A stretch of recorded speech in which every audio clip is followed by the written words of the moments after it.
First time mo sana sa expressway? First time. Diretso ka lang. So, alalay ka sa brake. Okay. Pero dapat, naka-focus ka lang dito sa isang lane lang. No? Huwag iwasan mo masagasaan yung grid na yan. Okay. So, kung gusto mo mag-change ang lane, so, titingin ka muna sa kabilang mirror. No? Then, mas maganda lagi ka nakasignal. Ano? Kung halimbawa, change ka ng kaliwa, signal ka muna ng kaliwa. No? Maganda pag naka-signal tayo, kahit di mo kita yung nasa likuran, kita ka nila, napapunta ka doon sa ano. Okay. So, focus ka muna dyan.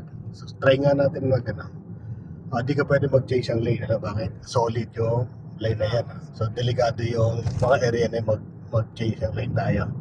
Pwede lang tayo mag-change ang lane pag ang lane ay yung broken. So, ibig sabihin, yung area na yun hindi delikado. Pag mga double solid lalo, delikado yan. So, iwasan mo mag-change basta-basta doon or maaari huwag ka mag-change ang lane. No? Nakita mo, broken naman siya. So, pwede dyan. Pero, nasa pag-iingat pa rin natin. Kailangan pa rin natin ng signal. Tapos, check mo muna yung mirror. No? So, try natin. Mag-signal ka muna. Alalay ka ng brake. Okay, alalay pa ng brake. Signal ka ng kaliwa. Silip ka muna sa kaliwa. Then gas ka. Dagdag mo ng gas. Malayo naman siya, no? Dagdagan mo gas mo. Sige. Okay. No? So, ganun ulit. Isa pa. Signal ka ng kaliwa. Then, malayo naman siya. Pasok. Very good. So, hanggang dito ka lang muna, no? Ito yung lane ng mga light vehicle. Pag diretso ka, dito lang. Pag malayo pa yung pupuntahan natin, dito ka lang.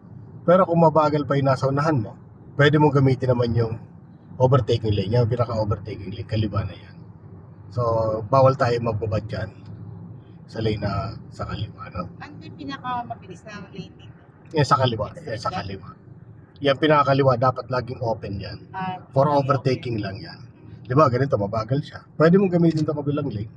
Kagaya nitong jeep, mabagal. So, sisilip ka muna dyan. Okay? Kung mabagal siya, pwede kang mag-change. Tinamuna ka sa likod, ha? Okay. Mabibilis siya, so wag ka muna mag-change ang lane. So, dito sa kanan,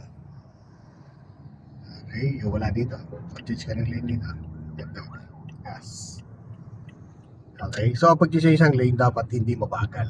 Kailangan, pag nakita mong open yung kaliwa o kanan, dagdag ka na kagad ng gas. Kasi maaabutan ka nasa likuran. Na? Kahit medyo malayo yon, kasi nakabuelo yung mga yun buelo dito So, biro yung takbo yan, pinakambaba dito 60, diba, takbo mo 60 na. So, pwedeng abutan ka talaga na. So, pag yung nasa unahan medyo lumalapit ka, alalay ka na kagad sa brake. Kaya niya, no, alalayo mo na kagad na pa sa brake. Huwag puro gas lang. Kailangan defensahan mo yung sakyan, sarili mo, na. Then, syempre, huwag mawawala doon sa position. Kailangan nasa gitna na dalawang lane lagi.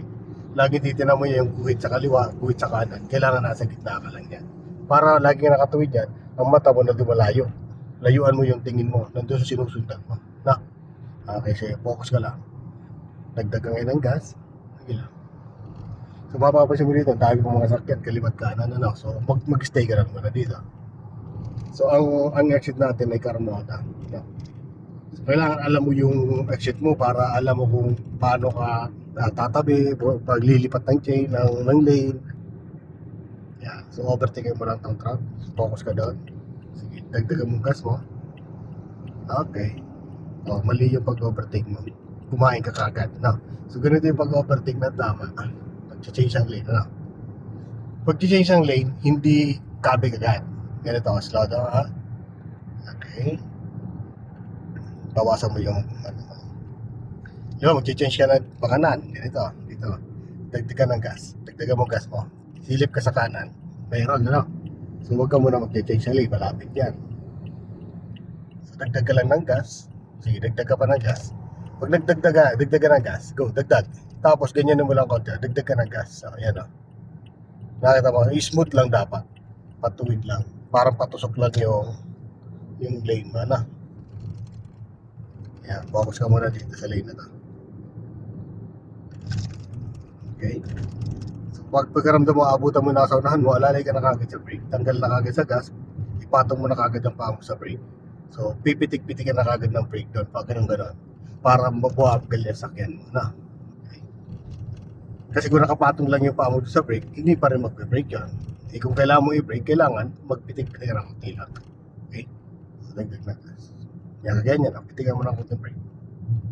Yan. Maganda yung malayo pa na may mereno ka na para hindi ka nagigidla. Okay. Yan, focus ka sa lane mo, dapat hindi ka nawawala sa posisyon para hindi ka nawawala ng linyahan. Ayan, no-chase tayo kundi.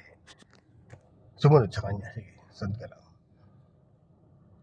Traffic dito. Maraming ginagawa dito ng kalsada. Pinapalaban tong kalsada na.